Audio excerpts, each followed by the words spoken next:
Ladies, let me tell you something. If a man is hiding another woman, he will not slip up in the big ways. He will not leave lipstick on his collar. He will not accidentally call you by her name. No, baby. He will slip up in 5 small, quiet, almost invisible ways. Ways you have probably already seen and talked yourself out of. You've been told you're paranoid. You've been told you're insecure. You've been told you watch too many movies and read too much into things. But here's the brutal truth. Your gut has been right more times than you've given it credit for. And today, I'm going to show you exactly why. Have you ever been lying next to a man and he turns his phone face down on the nightstand and something in your chest just drops? You couldn't explain it. He didn't do anything wrong, technically, but your body knew before your mind did. Sister, that feeling has a name. And by the end of this, you're not only going to understand it, you're going to know the 5 exact behaviors that confirm it, the psychology behind every single one, and the one power move that puts the truth on the table without you ever having to beg for it. So sit down, get comfortable, and let me break this down for you. Now hear me on this before we go any further. I am not here to make you suspicious of every man who breathes. That is not what this is. A good man deserves your trust, and I will never teach you to poison a healthy relationship with paranoia. But I am here to tell you that there is a difference between intuition and insecurity. And most women have been trained to confuse the two, to doubt the very thing that was designed to protect them. See, here's what you need to understand about how this works. When a man is hiding another woman, he is not living one life.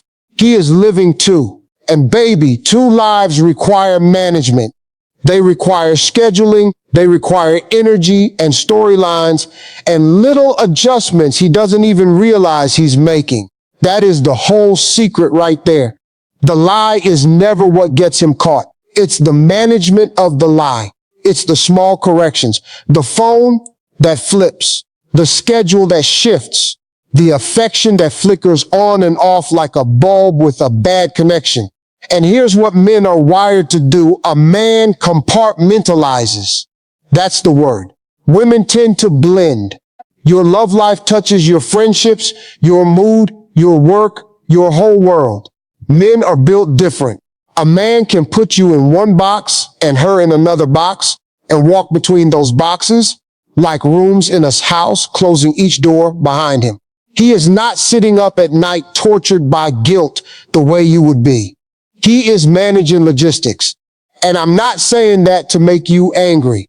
I'm saying that to wake you up, because once you understand that he's running a system, you stop looking for a confession and you start watching the system. Systems have patterns. Patterns have cracks, and cracks, sister, are where the light gets in. Let me tell you about a woman I know. Let's call her Denise. Denise was with a man for 2 years. Good man. On paper. Called her every night. Brought her flowers on her birthday. Met her mama. And Denise had this little feeling, just a whisper, that something was off. Nothing she could point to. So she did what most women do. She asked her girlfriends, and they said, "Girl, you're tripping. That man adores you." She asked her own heart, and her heart said, "Don't ruin a good thing." So she swallowed the whisper. 8 months later, she found out there was another woman the entire time. And you know what Denise said to me? She didn't say, "I'm shocked." She said, I knew the whole time. I just didn't have the words for what I knew. That is why we're here. I'm going to give you the words, because your intuition is not a feeling. It's data. It's your spirit collecting evidence faster than your mind can file it. Every time his story wobbled by half an inch, every time his phone went face down, every time he was suddenly too busy on a night he used to be free, your spirit logged it, filed it, stacked it. And one day that stack got heavy enough to sit on your chest, at night. That's not crazy. That's accounting. So let's open the books. 5 things a man does when he's hiding another woman. And I want you to listen, not with fear, but with clarity. Because clarity, baby, is not the enemy of love. Clarity is the doorway to real love, whether that's with him, cleaned up and honest, or with the man who's actually coming. Number 1, his phone develops a religion. Now, everybody's got a phone. Everybody's got privacy. I am not talking about privacy. Privacy is this is mine. Secrecy is this is hidden from you. And there is a Grand Canyon between those two things. And women fall into that canyon every single day because a man told them they were the same. Here's what it looks like. When you two started, his phone lived anywhere, face up on the table, on the couch between you. He'd hand it to you to look at a video, to pick a restaurant, to answer his mama. The phone was just a phone. And then one day, and you probably can't even tell me when, the phone got a bodyguard. It goes face down now. It goes in his pocket when he showers. It tilts away from you at a 45-degree angle, like he's defusing a bomb. Notifications that used to pop up with full previews now say nothing but notification. And if you walk behind him while he's typing, the screen sleeps, just like that. Magic. And if you ask about it, Lord, if you ask about it, here comes the sermon. Why are you so insecure? Don't you trust me? I need my privacy. I'm a grown man. And now somehow you're the one apologizing. You're the one with the problem. Sister, listen to me carefully. That is called deflection. And deflection is the tax a guilty man pays with your confusion. Let me break down what's really happening inside his mind. A man who has nothing to hide is careless with his phone. Not careful, careless. Because there's no inventory to protect. But a man who is managing a second life knows that phone is the whole warehouse. Every thread, every photo, every saved name under a fake name. So the phone can't just be a phone anymore. It has to be guarded, scheduled, controlled. And here's the part that should make your eyes open wide. He doesn't even know he's doing it half the time. The guarding is automatic. It's instinct, which means it's not a decision you can talk him out of. It's a behavior you can observe. You don't need his password, baby. You need his pattern. Does the phone have more security than the relationship? That's your answer. I knew a woman, let's call her Rachel. Rachel's man kept his phone so protected it was funny. Face down at dinner, face down at the movies, face down at her own birthday dinner. And Rachel, God bless her, convinced herself this was a boundary. She even defended it to her sister. He's just private. Then one Sunday his phone rang while he was in the garage, and she picked it up just to bring it to him. And the screen lit up with a name saved as Marcus Work, with a heart emoji. Marcus from work, with a heart. Rachel told me the strangest part wasn't the name. It was that the phone being face down for a year suddenly made perfect sense. The pattern had been the confession the whole time. She just needed the translation. So here's what you do. You stop asking to see the phone. Asking makes you the auditor, and auditors get performed for. Instead, you watch. You watch whether the guarding is new. You watch whether it relaxes when he's comfortable. Because a man with one life forgets to guard it sometimes. A man with 2 lives never forgets. Never. And that consistency, that discipline around a little glass rectangle tells you everything his mouth won't. You are not paranoid for noticing. You are not insecure for asking. You are a woman reading the room she lives in. And any man who makes you feel crazy for seeing what's directly in front of your face is telling on himself louder than any notification ever could. Number two, his time develops holes in it. Now this one right here is where most women get played the longest because time holes don't look like betrayal. They look like life. They look like work and stress and baby, you know how it is. But let me tell you something about a man and his time, and I need you to write this on your heart. A man makes time for what he wants, and he makes excuses for what he manages. Read that again. Time for what he wants, excuses for what he manages. When a man is hiding another woman, his schedule stops being a schedule and starts being a puzzle. He was always free on Thursdays. Now Thursdays are complicated. He used to answer at lunch. Now lunch is crazy at work, baby. There are evenings that just don't add up. He says he was at the gym, but he's not tired. He says he was with his boys, but none of his boys mention it.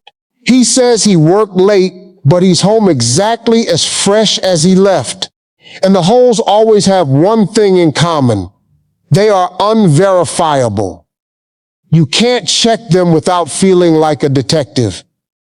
And he is counting on you, hating that feeling more than you love the truth.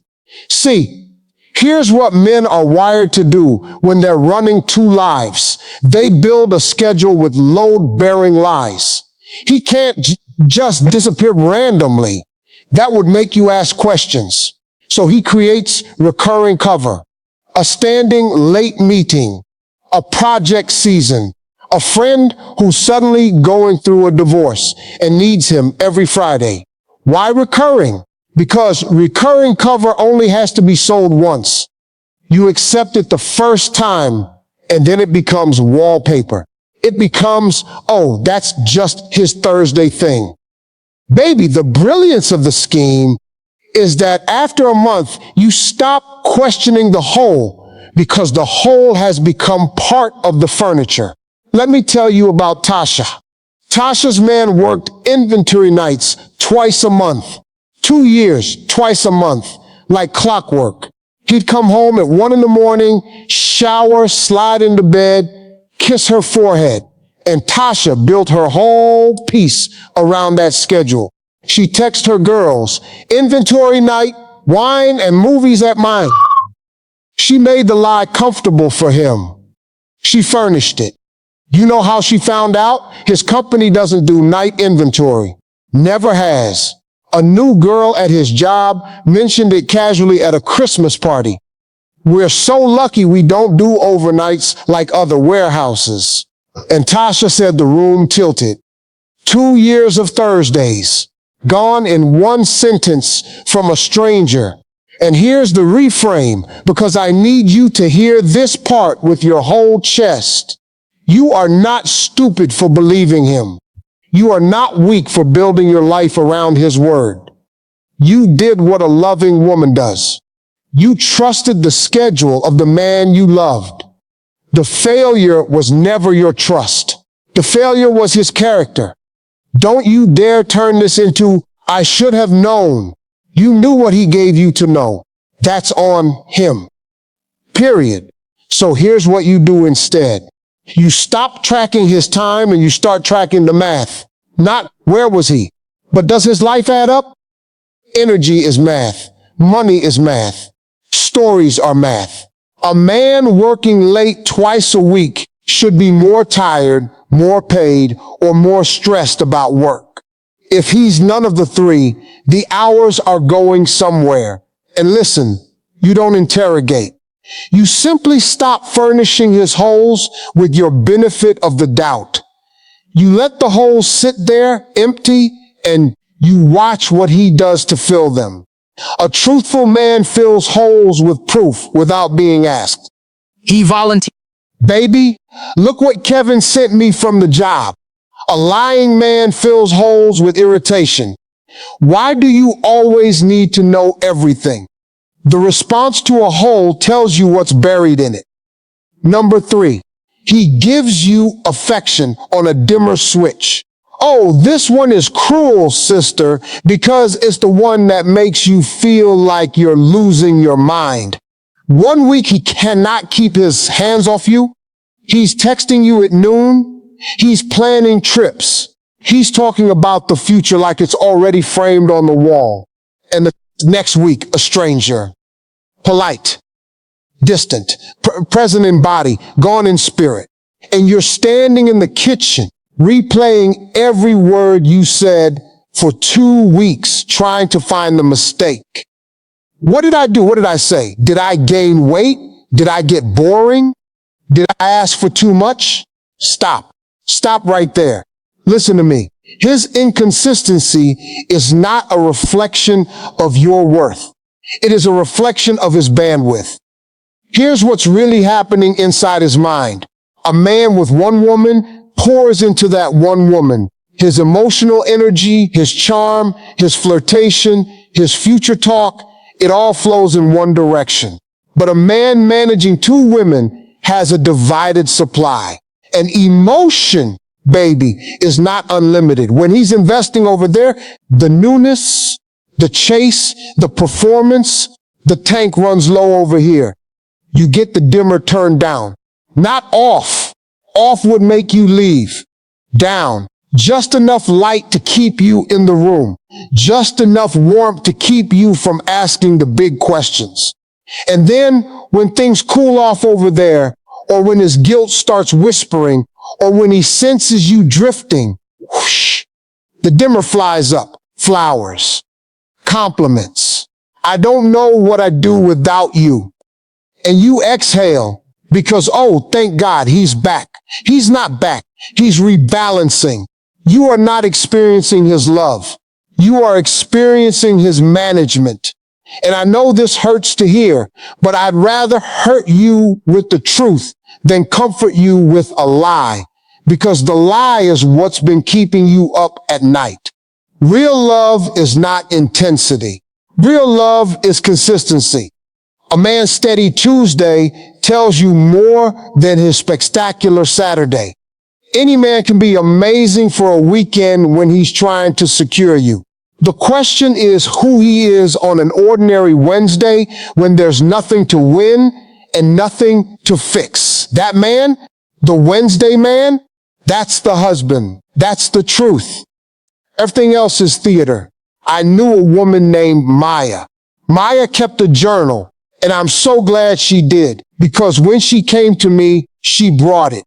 And we flipped through it together. And sister, it was all right there in her own handwriting. The weeks he was distant lined up with the weeks she couldn't reach him much. The weeks he was suddenly Romeo lined up with.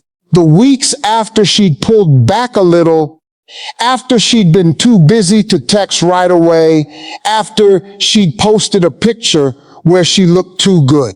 His affection wasn't connected to their relationship at all. It was connected to his fear of losing his place in her life. She wasn't being loved. She was being retained. There's a difference, and that difference will cost you years if you don't learn to see it. So here's what you do. You stop riding the dimmer. When he turns it up, you don't melt. You observe. When he turns it down, you don't chase. You observe. You become a scientist of his consistency. And here's the reframe I need you to tattoo on your spirit. You are not hard to love. You have never been hard to love. A woman is not a mood ring that changes based on a man's secret life. If his love flickers, the problem is the wiring in his house, not the light in you. Don't you ever let a man's divided attention convince you that you're difficult to adore. You are not difficult to adore. You are just sharing a supply that was supposed to be all yours. And while we're here, let me give you a warning, because this is where most women mess up. When the dimmer drops, the natural instinct is to turn yourself up, to cook more, love more, bend more, sparkle more, audition for the role you already have. Baby, no, stop auditioning. You do not compete for a position you hold. When you respond to his distance with increased effort, you teach him that distance is profitable. You teach him that neglect earns rewards. And a man who learns that lesson will dim you on purpose for the rest of your life. So when the light drops, you don't perform. You notice. You stay still. Stillness is information. Let his silence speak. And don't you dare interrupt it with begging. Number 4, he keeps you out of the frame of his life. Now, let me paint you a picture because you've lived this even if you've never named it. You've been with this man 8 months, a year, 2 years. And you realize one day in the shower or at a red light that you have never been to his place when anyone else was there. You've never met his friends as his woman. His social media looks like he assembled his life with tweezers. No trace of you. Not a shadow. Not a shoe in the corner of a photo. When you're out together and he runs into somebody he knows, there's this half second, this beat where he doesn't know how to introduce you. This is Maya. This is Maya. Not my girl Maya. Not my lady. Just a first name floating out there unattached like you two met in the parking lot. Sister, listen to me carefully. A man who is proud of you shows you off. A man who is hiding you stores you. And I'm not saying every man has to post you online. Some men aren't posters, and that's fine. That's not what this is about. This is about a pattern of keeping you in a sealed room of his life, separate from his people, separate from his routine, separate from his public identity. Because here's the brutal truth nobody wants to tell you. You can't have 2 full relationships in one overlapping world. The worlds would collide. So he keeps you in separate airspace. And the woman he hides is almost never the woman he's ashamed of. She's the woman he's not finished with the other one for. She is the contingency. She is the spare key. And baby, you did not survive everything you've survived to be anybody's spare key. Let me break down the psychology, because this one has layers. When a man introduces you to his world, he's doing something deeper than manners. He's closing doors. Every introduction is a little announcement to his friends, to other women, to himself that says, I'm accounted for now. A man hiding another woman cannot afford those announcements. So he keeps you in what I call the gray zone. Enough intimacy to keep you invested, zero visibility to keep his options alive. And he'll sell you the gray zone as maturity. I don't do social media relationships.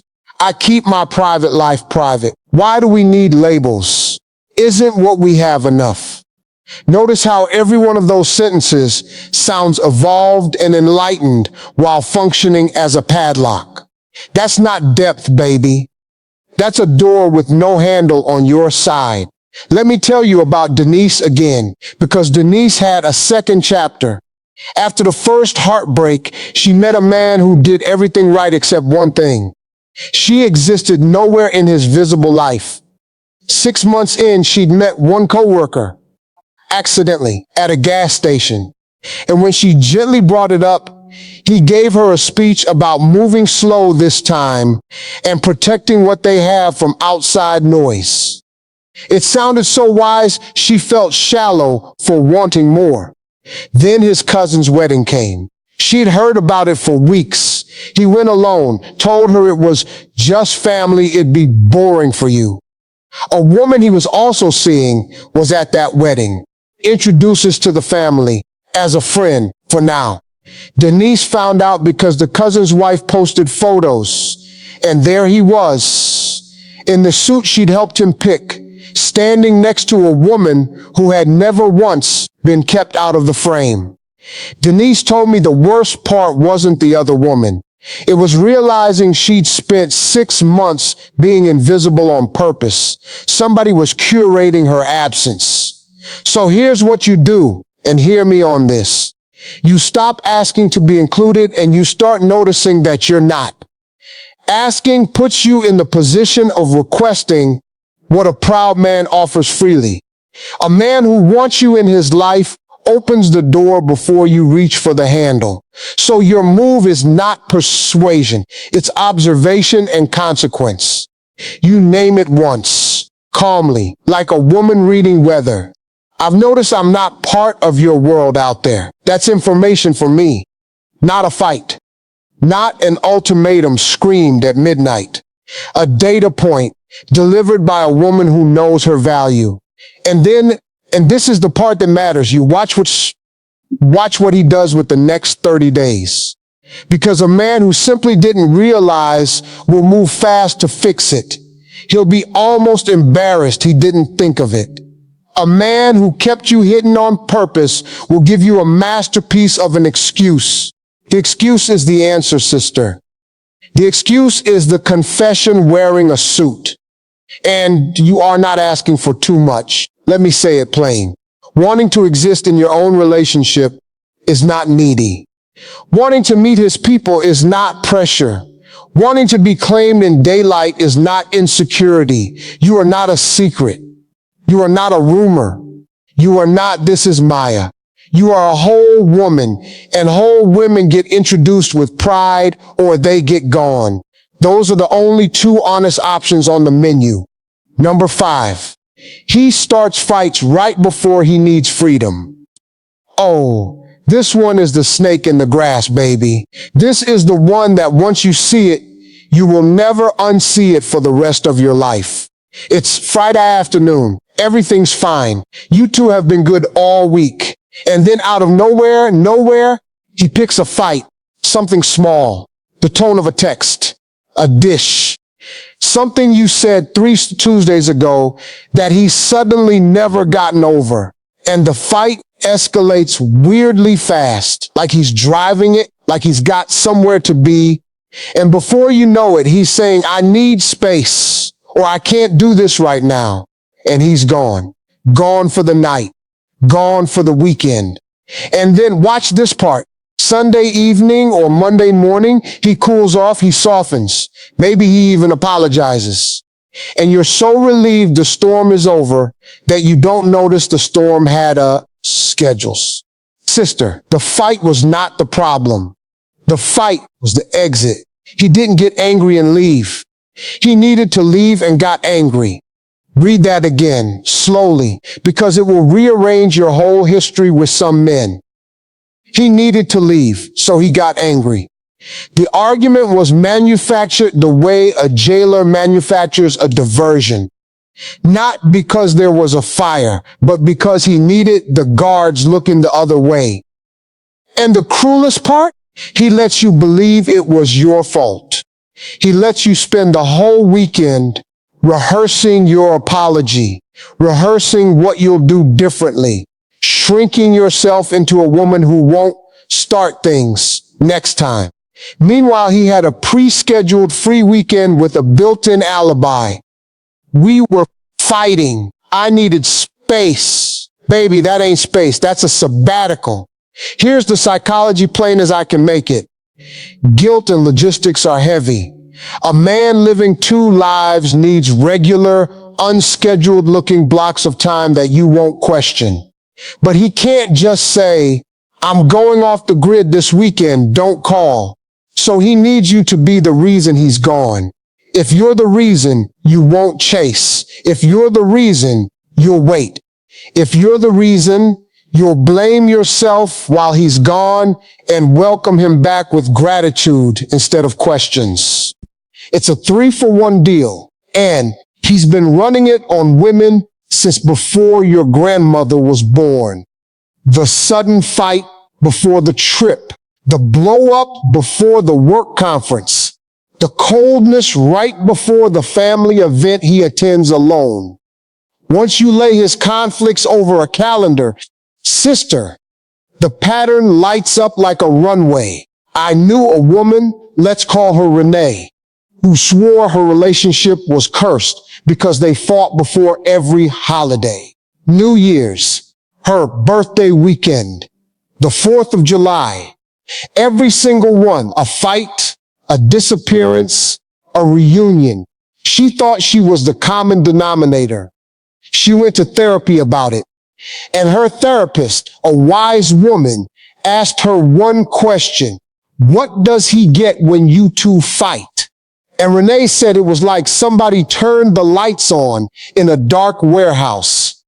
What he got was 48 to 72 hours of unbothered, unquestioned, guilt-transferred freedom. Every time, on schedule. The curse wasn't a curse. It was a calendar. So here's what will you do? And this is important because your instinct will be wrong. When a fight erupts out of nowhere and he announces he needs space, don't chase it. Don't fix it. Don't unpack it at midnight. You say calmly, okay, take your space. And then you watch two things. First, how fast the hurt evaporates once he's gone. A genuinely wounded man struggles. A man who manufactured the wound recovers like an actor after the director yells cut. Second, when he comes back, does he come back to repair or just to resume? A real man returns with the conversation. I've been thinking about us, about what I said. A managing man returns with vibes, dinner, jokes, a hug. Anything to skip past the autopsy of what just happened. Don't let him skip it. Before we move on, I want to understand what that fight was actually about. And watch his face, baby. A truthful man will dig in with you. A guilty man will get irritated that you're still reading the script of a play he already closed. And here's your reframe, because this sign leaves a specific kind of bruise. You were never hard to be with on the holidays. You were never the reason every special occasion went sideways. The occasions went sideways because a man with a divided life can't afford holidays. Holidays are where women take pictures, meet families, make announcements, deepen roots. Holidays are audits. So the machine produced a malfunction right on time, every time. That wasn't your chaos. That was his cover. And you deserve holidays, birthdays, and ordinary Fridays with a man whose love doesn't need a disappearing act to survive.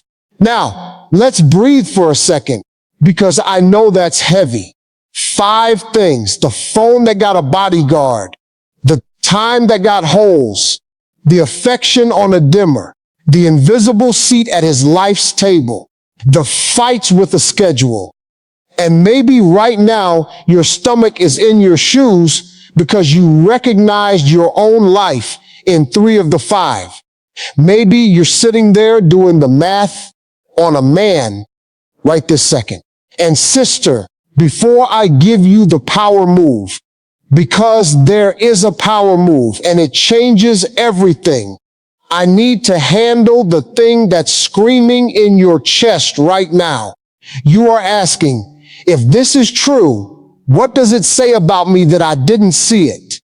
And I need you to hear me with everything I have. It says that you loved in good faith. That's it. That's the whole indictment.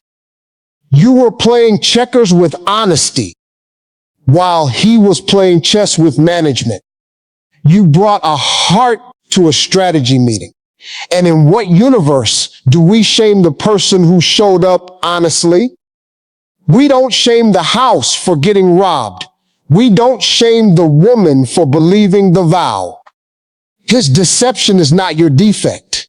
It is not evidence that you're naive or desperate or not enough.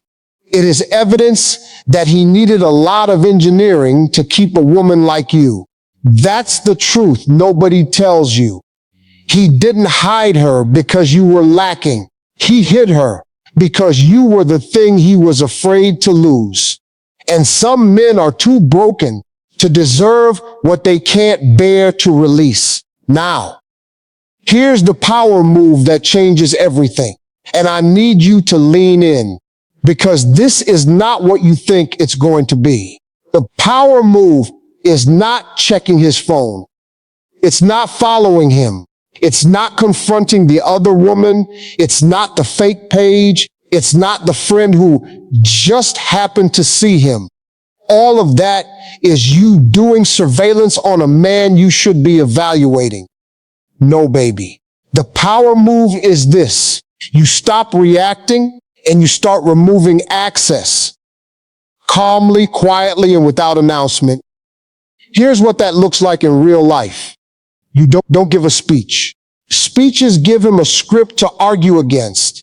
You simply begin to behave like a woman whose seat is not saved. He texts at 11:47 p.m. after 3 days of silence. You saw it in the morning. Maybe. He wants the benefit of the doubt on another unverifiable Thursday. You're busy that night and you don't say doing what. He picks the scheduled fight and storms out. You don't call. You don't text. You go live your life so fully that your silence becomes louder than his exit. And here's the key. You don't do it with anger. Anger is still attention. You do it with temperature.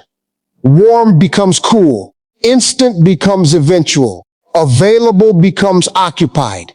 You are not punishing him. You are re-rating him. From man with full access to me to man whose access is now pending review. And the beauty of it, you never have to accuse him of a thing. Not one thing. Now let me tell you what happens inside his mind when you do this, because this is where it gets good. See, the man running two lives depends on one thing above all else: predictability. You are the stable box, the reliable room in the house. He manages her with novelty, and he manages you with routine, and the whole machine runs on the assumption that you will always be where he left you, emotionally speaking. The moment you remove access, you don't just change your behavior, you break his model. And men like this are not built for a broken model. The first thing that happens is confusion. He tests it with a small bid of, "You good?" text.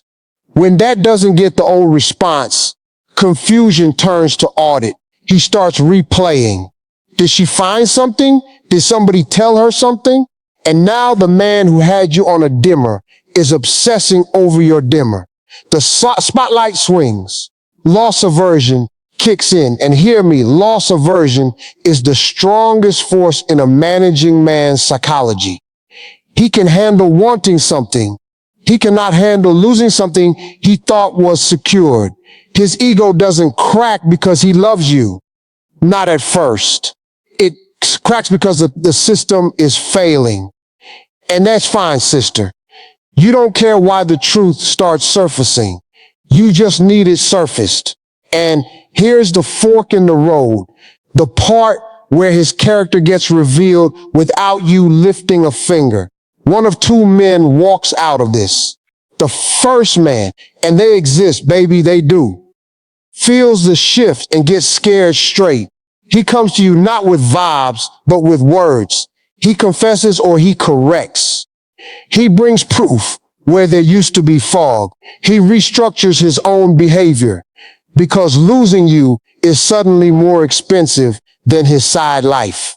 Now, whether you take that man back is your business and your prayer life, but at least you finally met the real him, the one who only tells the truth when the truth is cheaper than the lie. The second man does something even more useful. He panics and he exposes the machine. He over-explains things you never asked about. He gets angry at your calm. So what? You're seeing somebody now? And baby, that's projection talking. And projection is just confession with a guilty accent. Or he simply lets you go, barely fights, because maintaining the other life was always the priority, and you were the amenity. And I know that one stings. But hear me, ain't A man who lets you walk away without a fight was never holding you. He was storing you. You didn't lose him. You located the exit he was hoping you'd never find. Now here's where most women mess up the power move. So listen carefully, because this is the difference between it working and it becoming just another fight. Mistake number one, announcing it. I'm done chasing you. You can have her. Baby, that's not a power move. That's a preview. The moment you announce, you hand him the manual. Now he knows exactly which buttons you're watching, and a managing man with a manual just becomes a better manager. Silence is not passive. It's a spotlight. Everything you refuse to explain becomes something he has to investigate. Let him wonder. Wondering is work, and it's time he did some. Mistake number two, doing it as a bluff. If you remove access on Tuesday and melt on Thursday because he sent one decent paragraph, you haven't shifted the power. You've confirmed that your boundaries have a 48-hour return policy, and he will file that. He will bank it, and the next disappearance will be longer because now he knows the exact price of your return. If you do this, you do it as a woman who has already grieved the relationship privately, not as a woman hoping he'll chase. Hoping he'll chase is still chasing. You're just standing still while you do it. Mistake number three, using it on the wrong man as a test. If a good man, a genuinely faithful, maybe clueless but honest man, suddenly feels you go cold, he won't play chess. He'll just get hurt. So discernment first, always. This move is for the man whose pattern has already testified against him. The phone religion, the time holes, the dimmer, the invisibility, the scheduled fights. You don't need all five, but you need a pattern, not a mood. One weird week is life. A repeating system is a lifestyle. And sister, while I'm warning you, here's what not to do with all this knowledge. Don't become the FBI. Don't lose 6 months of your life building a case file on a man who isn't worth 6 minutes. The signs are not there for you to prosecute him. They're there for you to release yourself. You are not a detective. You are not a warden. You are not an auditor of a grown man's character. You are a woman, and a woman's job is not to gather enough evidence to finally be allowed to leave. Your discomfort is enough evidence. Your diminishing peace is enough evidence. The fact that you had to watch a video about whether your man is hiding somebody, baby, that's data too. A woman in a solid love does not find herself here. So don't let the hunt for proof become the newest way you abandon yourself. The goal was never to catch him. The goal was to free you. Let me tell you about one more woman. Let's call her Angela, because Angela got it exactly right, and I want you to see what right looks like.